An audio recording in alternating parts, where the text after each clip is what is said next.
CNN, BBC, France, 24. I'm watching you all. I'm recording every lie. I'm archiving every distortion.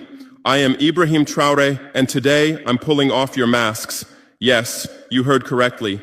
I, whom you call a young military junta leader, whom you brand as a dangerous radical, whom you serve up as an anti-Western dictator, am now telling you the truth. And this time you cannot turn off your microphones. This time you cannot turn away your cameras. This time your editors cannot cut this speech, because the world you monopolize no longer exists. Because millions will hear these words now, without passing through your filters, without being subjected to your distortions, without being muddied by your lies. I am 34 years old. Every day of my life, I grew up with your lies. As a child, I would watch Africa on television. Always the same images. Children with flies, dry lands, weapons, death. This is Africa, they told us. This is what Africa is. And we believed it. We were ashamed of ourselves. We were ashamed of our own lands, of our own people. But then I grew up. I read, I researched, I questioned, and I understood that the Africa you showed us wasn't real. The story you told us was a lie. The fate you imposed on us was a script you had written. For years, how have you portrayed Africa? How have you shown it? How have you sold it to your viewers? As if we were creatures who had no share of humanity, as if we were savages left outside of civilization, as if we were wretches waiting for you to save us. Every day, every hour, every minute, the same story plays on your screens. Hunger, war, disease, corruption, terror, chaos. These are the words that come to mind when Africa is mentioned. In your Africa dictionary, there are no other words. No hope, no success, no development, no resistance, no honor, no pride, no victory. So I ask you, New York Times, Washington Post, Guardian, Le Monde, have you ever made Africa's successes your headlines? How many times have you written about Rwanda's technology miracle? How many times have you shown Ethiopia's reforestation project? How many times have you praised Botswana's democratic success? How many times have you described Kenya's entrepreneurial ecosystem? No, because these don't fit your scenario. Your Africa cannot be successful. It cannot, because then how will you legitimize your exploitation? If it's not in need of help, how will you intervene? If it's not backward, how will you look down on it? Have you ever asked yourselves, has any editor sitting at their desk, any news director in a meeting, any columnist at their keyboard ever thought, why are the people of the world's richest lands poor? Here are the numbers for you, real numbers. Africa owns 70% of the world's cobalt reserves. Your cell phone, your computer, your electric car won't work without cobalt. This cobalt comes from Congo, but Congolese can't afford cell phones. Africa owns 90% of the world's platinum reserves. Catalytic converters, electronic devices, medical implants, they all need platinum. This platinum comes from South Africa, but South Africans are crushed by unemployment. Africa provides 30% of the world's gold production. Mali, Burkina Faso, Ghana, Tanzania. Gold flows like rivers from our lands. But our people swim in poverty. Africa supplies 65% of the world's diamond production. Botswana, Angola, Congo, Sierra Leone, billions of dollars worth of diamonds are extracted, but our miners live on $1 a day. Africa owns 35% of the world's uranium reserves. Niger, Namibia, South Africa. Nuclear plants run on our uranium. Paris lights burn with our uranium, but our villages have no electricity. And you still ask, why is Africa poor? No, the right question is, how was Africa kept poor while being so rich? Here's your answer. Colonialism didn't end. It changed shape. You used to come and occupy our lands. Now you come and establish companies. You used to take by force. Now you make agreements. You used to rule with the whip. Now you rule with credit. Let me give you concrete examples. With numbers, names, dates, but you'll never write about these. Glencore, Swiss-based mining giant, extracting cobalt in Congo. 2022 revenue, $256 billion. A tax paid to Congo, $500 million. That's 0.2%. Is this justice? Rio Tinto, British-Australian mining giant, extracting bauxite in Guinea, 20 million tons annually. What's left for Guinea? Environmental pollution and cancer. Total, now Total Energies, French oil giant, extracting oil in Angola, Nigeria, Congo. 2022, profit, $36 billion investment in Africa, dirty pipelines, Anglo-American, founded in South Africa but now in London. Diamonds, platinum, iron, taking everything. What it left in South Africa? 6 million unemployed miners. And these are just the tip of the iceberg. What about the invisible, the secret deals, the offshore accounts, the transfer pricing tricks? Every year, $88 billion in illegal money flows out of Africa. Who writes about this? Every year, $45 billion in aid comes to Africa. Everyone writes about this, but no one says Africa is not the continent receiving aid, it's the continent giving aid. While you zoom your cameras on swollen bellies, there is a huge system working silently in the background. Every day, tons of gold, diamonds, cobalt, uranium, oil leave our land. But how? Here is the system. Step 1, create corruption, bribe our leaders, open offshore accounts, promise them a life of luxury, send their children to your schools. Step 2, make deals, get 50-year, 99-year concessions, ask for tax exemptions, be exempt from environmental rules, ignore labor rights. Step 3, control the infrastructure. Take over ports, airports, railways, but only from the mine to the harbor. Don't build roads to the villages. Don't bring electricity to schools. Step 4, provide security. Set up private security companies. Arm them. Declare protesting. Step 5, silence the media. Buy local journalists. Suppress opposing voices. Serve internal unrest news to international media. And this is how the system works. It's been working like this for 100 years, and you don't see this system. You don't want to see it, because you're part of this system too. Who are the biggest advertisers of New York Times, CNN, BBC, oil companies, mining companies, arms companies, pharmaceutical cartels, the companies that exploit Africa? You live on their money, you defend their interests, and what I'm about to tell you might cost me my life, but it's no longer time to be silent. France's system in Africa is the CFA franc. 14 African countries still use French colonial currency. 50% of these countries' central bank reserves sit in the French treasury. France applies negative interest to this money, so we pay France to use our own money. Through this system, France transfers $500 billion worth of resources from Africa every year. Does anyone write about this? No. But when France gives Africa 10 billion euros in aid, it makes headlines. Britain's system is more sophisticated. London is the world's money laundering center. City of London, offshore paradise. Every penny stolen from Africa passes through London. Jersey, Guernsey, Cayman Islands, Virgin Islands, all under British control. Africa's wealth hides there. America's system is AFRICOM. Africa Command, 46 military bases on the continent. Official purpose, security. Real purpose, resource control.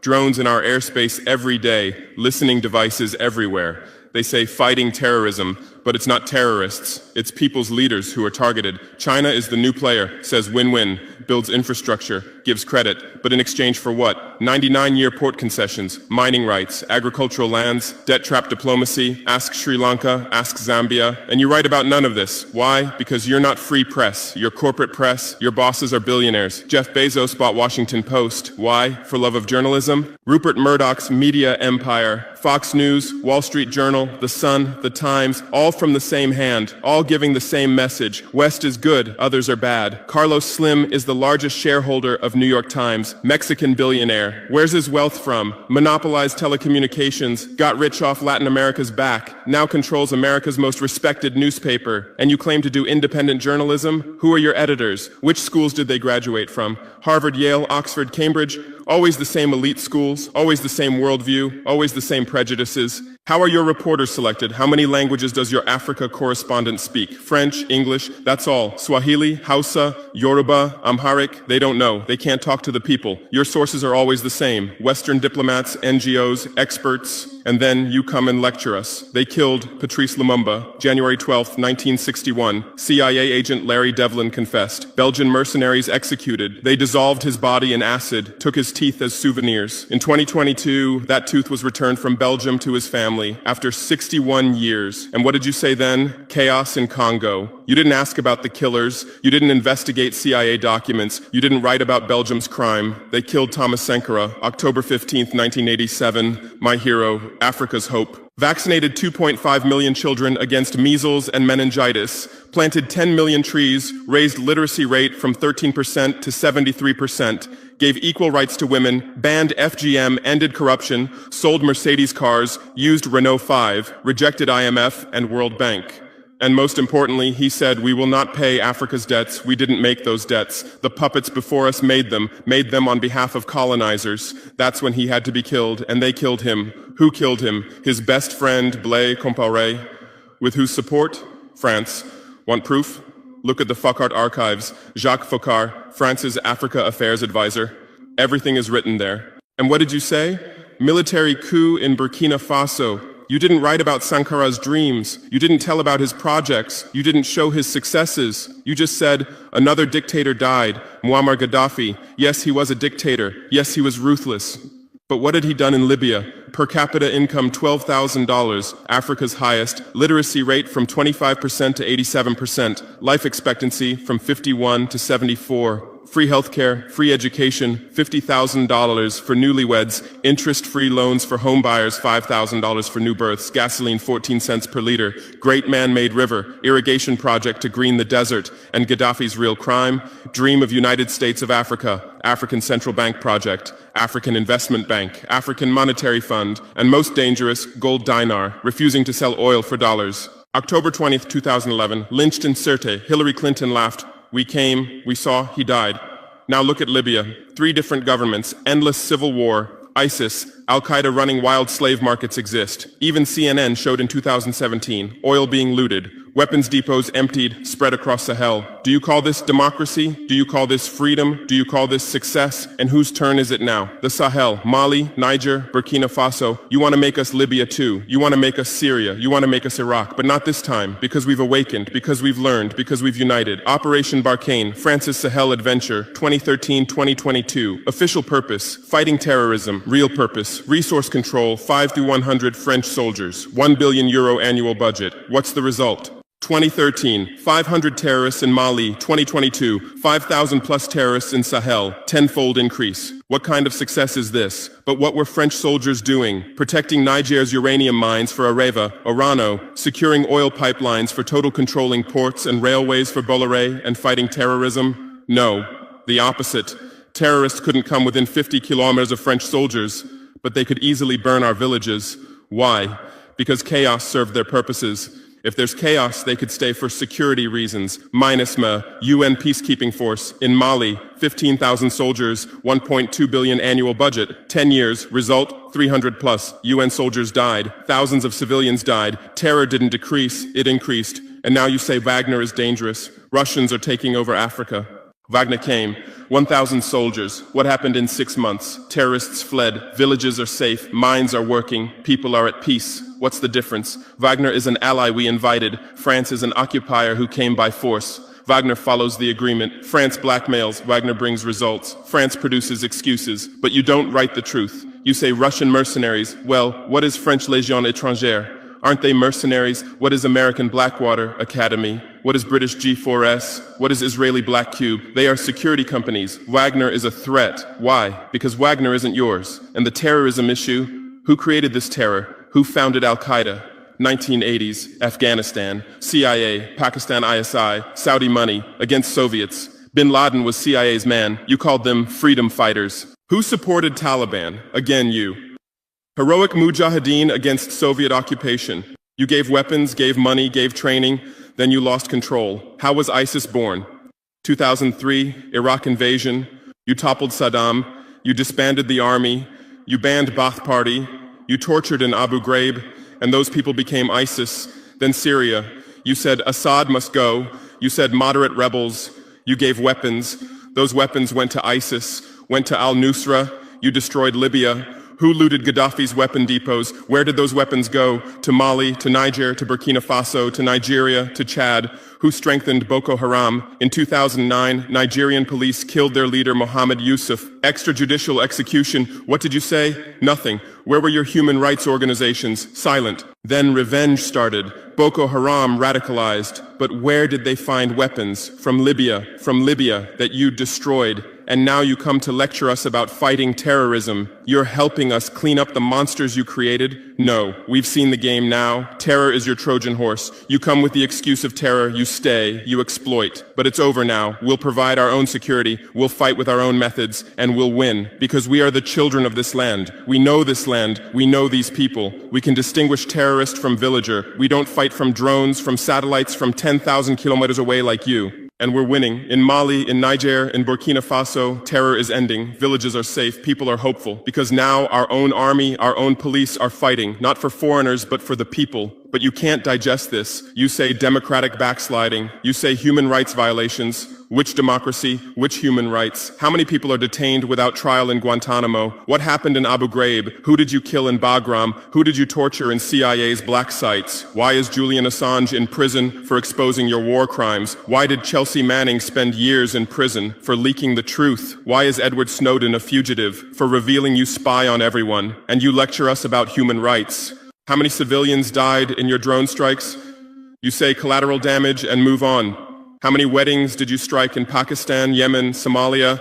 How many schools did you bomb? How many hospitals did you burn? And you teach us the laws of war? Look, I come from war. I know the front. I've seen death. I've carried wounded soldiers. I've consoled mothers of martyrs. And I tell you, a real soldier protects his people. A real soldier doesn't harm civilians. A real soldier fights with honor. Your mercenaries, your drone pilots, your special forces, they're not soldiers, they're killers. They kill people by pressing buttons from 10,000 kilometers away, then go home and play with their children. We don't fight like that. We look our enemy in the face. We protect civilians. We fight with our honor. We die with our honor. And we'll win. Because the righteous win. Because those who fight with their people win. Because those who fight for their land win. Let's return to your media. I know how you work. I have friends who work within the system. There are journalists with conscience, but they stay silent. Why? Because the system silences them. Those who write the truth get fired. Investigative journalists are laid off due to budget cuts. Dissenting columnists are shown the door because reader interest has declined. And what replaces them? Experts from think tanks, NGOs, universities, all saying the same thing, all defending the same thesis. West is good, Africa is bad. So who are these experts? Where do they get their funding?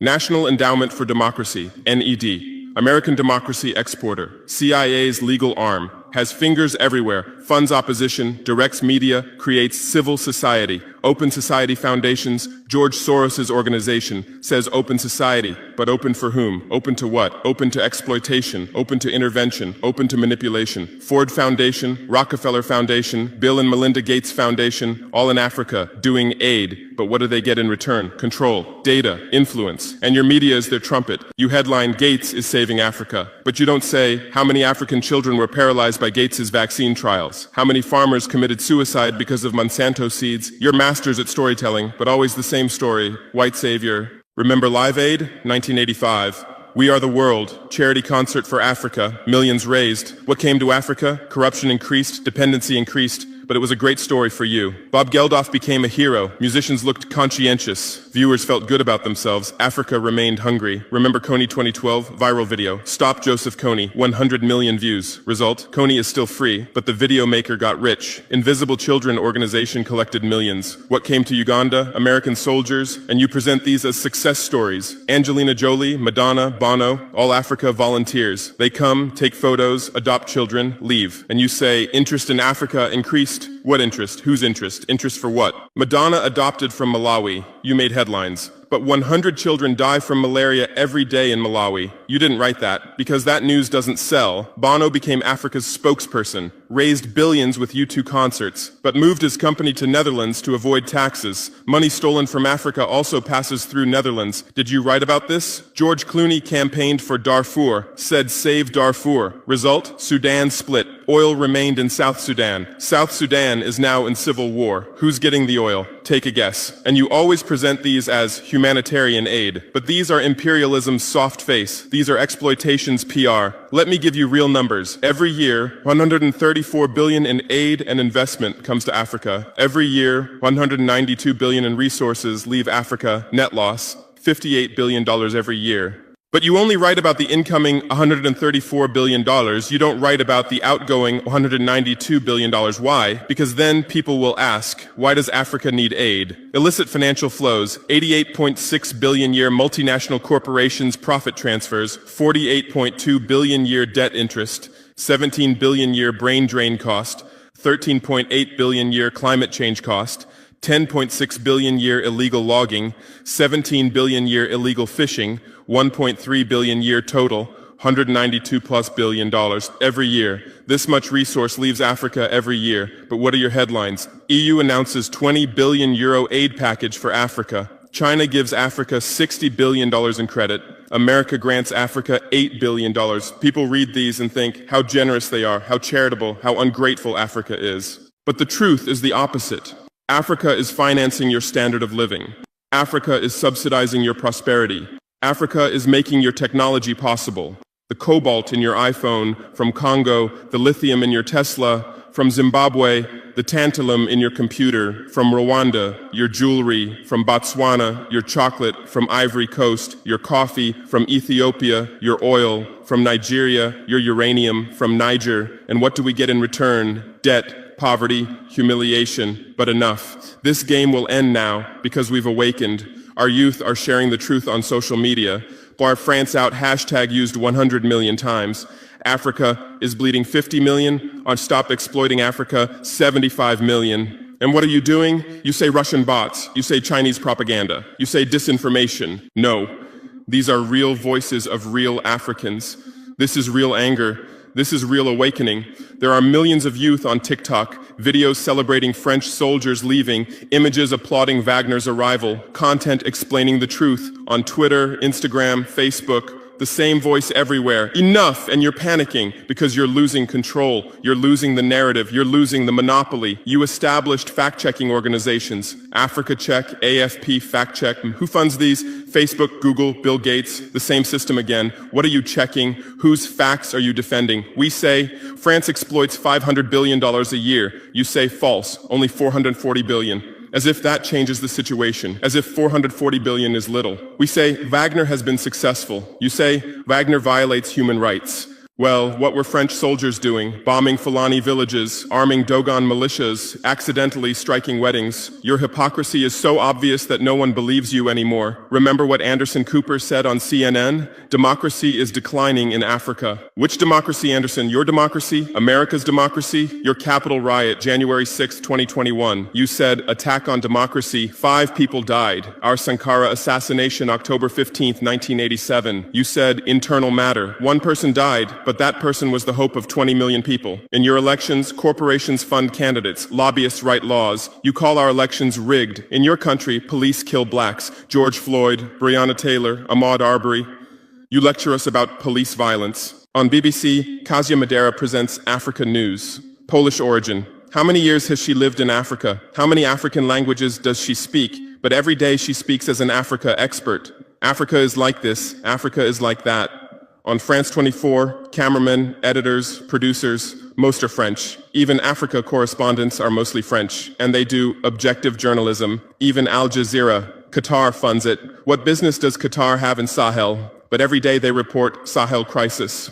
Whose crisis are they telling? Deutsche Welle, Voice of America, RFI, all state media, all propaganda tools. But they play the role of independent media, and our local media, most are sold out. Most are cowards, most are dependent. Lepay's newspaper in Burkina Faso, who's the editor? Where did he get his education? Where does he get his funding? Who are his advertisers? We know the answers, all tied to the same system, all serving the same master. But a new generation is coming. Bloggers, YouTubers, podcasters, they have no masters, they have no fears. James Coco, Natalie Yam, Kemi Seba, they have millions of followers. They tell the truth, they expose the system, and you label them as extremists. You try to shut down their Twitter, you restrict their YouTube, but in vain. Truth cannot be stopped. You close 1 channel, 10 open. You silence 1 voice, 1,000 rise. Here's my final message to you. Your lies are ending. Your empire is collapsing. Your monopoly is breaking. And what's replacing it? Truth, justice, freedom. Africa is no longer your story. Africa is writing its own story, filming with its own camera, telling in its own language. And in this story, you're not heroes, not saviors, not benefactors. In this story, you're the guilty ones, colonizers, liars, thieves. But you still have a chance. You can still change. You can still stand on the right side. There are journalists with conscience among you. I know. I recognize them. We talk. I call out to them.